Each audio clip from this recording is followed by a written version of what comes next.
আসসালামু আলাইকুম। কেমন আছেন সবাই? আশা করি আল্লাহর রহমতে সবাই ভালো আছেন। আলহামদুলিল্লাহ। আমরাও ভালো আছি। আজকে নতুন একটি ভিডিও নিয়ে চলে আসলাম। তাও আবার আলুর দমের রেসিপি। যারা আলুর দম খেতে ভালোবাসেন তারা অবশ্যই ভিডিওটি শেষ পর্যন্ত দেখবেন। ইনশাআল্লাহ ভালো লাগবে। এখানে নতুন আলু দিয়ে আলুর দম করে দেখাবো। খুবই সহজে যেভাবে গ্রামের মা চাচিরা করতেন সেভাবেই করে দেখাবো। আর মেজবানি বাড়ির আলুর দম রেসিপিটা কিন্তু এভাবেই তৈরি করে। তো অবশ্যই ভিডিওটা শেষ পর্যন্ত দেখবেন। ভিডিওটি ভালো লাগলে লাইক, কমেন্ট, শেয়ার আর সাবস্ক্রাইব করতে একদমই ভুলবেন না। তো এইখানে আমরা দিয়ে দিলাম গোটা রসুন। আর মেজবানি বাড়ির আলুর দমটা তৈরি করার জন্য কিন্তু গোটা রসুন লাগবে, কারণ গোটা রসুনটা এই আলুর দমের স্বাদটা দ্বিগুণ বাড়িয়ে দেবে, তাই অবশ্যই গোটা রসুন দিবেন। তো আমরা আগে আলুটা সিদ্ধ করে নেব, তা না হলে কিন্তু নতুন আলু আগে থেকে সিদ্ধ না করে নিলে এটা কচকচানি ভাব থাকে। এর জন্য আগে আমরা সিদ্ধ করে নেব আলুটা। এখানে পরিমাণ মতো আলুতে পানি দিয়ে দেব। এখানে আমি 2 কেজি পরিমাণে আলু নিয়েছি। আপনারা আলুটা পরিমাণটা বুঝে পানিটা দিবেন। পানিটা যেহেতু আমি শুকিয়ে ফেলবো। আর এখানে হাফ চা চামচ পরিমাণে দিয়ে দেব লবণটা। লবণটা অবশ্যই এই পর্যায়ে দিতে হবে সিদ্ধর সময়। এখন ঢাকনা দিয়ে ঢেকে রেখে আমি সিদ্ধ করে নেব। আলহামদুলিল্লাহ সিদ্ধ হয়ে গিয়েছে। সামান্য পরিমাণে পানি রয়েছে। এই পানিটা আমরা কষাবো, এর জন্য এই পানিটা থাকলে কোনো সমস্যা নেই। তো দেখুন কিভাবে সিদ্ধটা হয়েছে, এরকম সিদ্ধ হবে।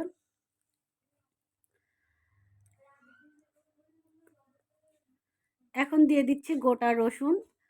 রসুন তো অবশ্যই দিবেন ইনশাল্লাহ। রসুনটা দিলে আসলে যে কতটা স্বাদ হয় সেটা আপনারা এইভাবে রেসিপিটা করলে বুঝতে পারবেন। এখানে কাঁচা ঝাল বাটা দিয়ে দিলাম 1 চামচ, রসুন বাটা 2 চামচ আর আদা বাটা 1 চামচ, আর এখানে দিয়ে দেবো পেঁয়াজ বাটা 2 চা চামচ পরিমাণে। বাটা মশলাগুলো দিয়ে আমি আবারও ভালোভাবে একটু কষিয়ে নেব। দিয়ে দিচ্ছি স্বাদ মতো লবণ। আগে লবণ দিয়েছি তাই এখন একটু কম দিলাম। এখন হাফ চা চামচ দিয়ে দিচ্ছি। সামান্য একটু পানি দিলাম কষানোর জন্য।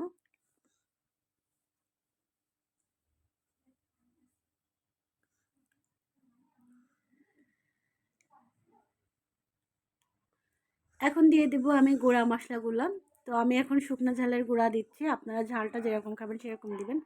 আমি ঝালটা আসলে একটু বেশি খেতে পছন্দ করি। আর আলুর দমের ঝালটা বেশি হলে কিন্তু মেজবানের বাড়ির আলুর দমে একটু কিন্তু ঝাল বেশি হয়। তো এখানে আমি 2 চা চামচ পরিমাণে দিয়ে দিলাম। জিরা গুঁড়া দিলাম 1 চা চামচ পরিমাণে।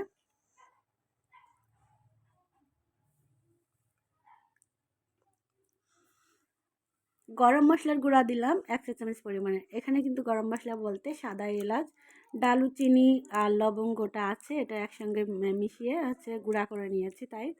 আর হলুদ গুঁড়াটা এখন দেবো না, তেলটাও এখন দেবো না। আমরা আরও একটু ভালোভাবে কষিয়ে নিয়ে তারপরে হলুদ গুঁড়া এবং তেল দিব।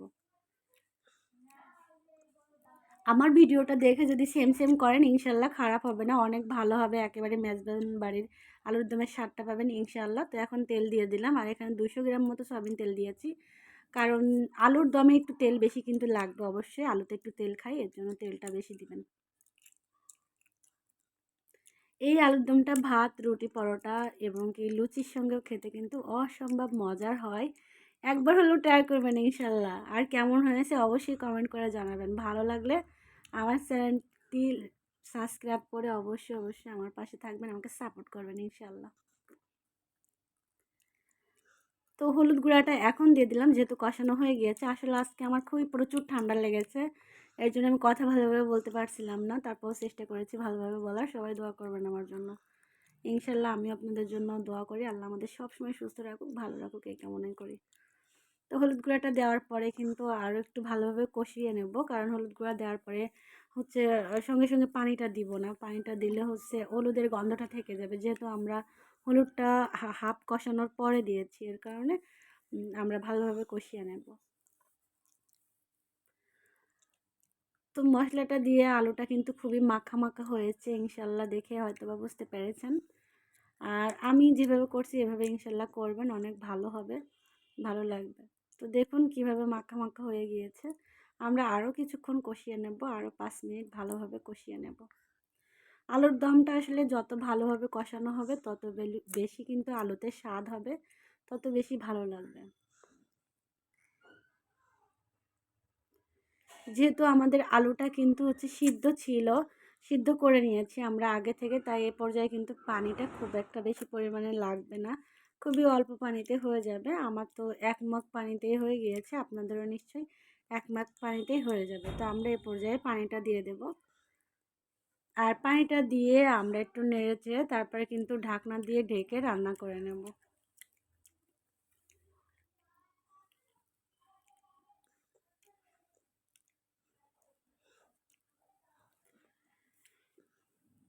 এখন ঢাকনা দিয়ে 5 মিনিট রান্না করে নেব।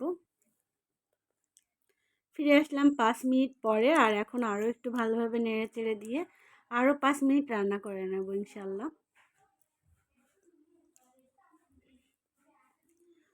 তো দেখুন আমার কিন্তু রান্নাটা হয়ে গিয়েছে, আমি গ্যাসটা ভিতরে অফ করে দিয়েছি। আর আমি একটু চেখে দেখেছিলাম, মাশাল্লাহ অনেক সুন্দর হয়েছে, অনেক সুস্বাদু হয়েছে। আলুর ঝোলটা এরকম থাকবে, একটু ঘন থাকবে। তো আমি এ পর্যায়ে নামিয়ে নিয়েছি। আর আশা করি আপনাদের ভালো লাগবে ভিডিওটা, আর অবশ্যই ভিডিওটি ভালো লাগলে কমেন্টস করে জানাতে একদমই ভুলবেন না, এবং আপনারা অবশ্যই বাসাতে ট্রাই করবেন। আপনাদের রান্না কেমন হলো সেটাও ইনশাল্লাহ জানাবেন। তো আমারটা এরকম হয়েছে মাশাল্লাহ, আপনাদেরটাও ইনশাল্লাহ অনেক ভালো হবে। সবাই ভালো থাকবেন, আল্লাহ হাফেজ।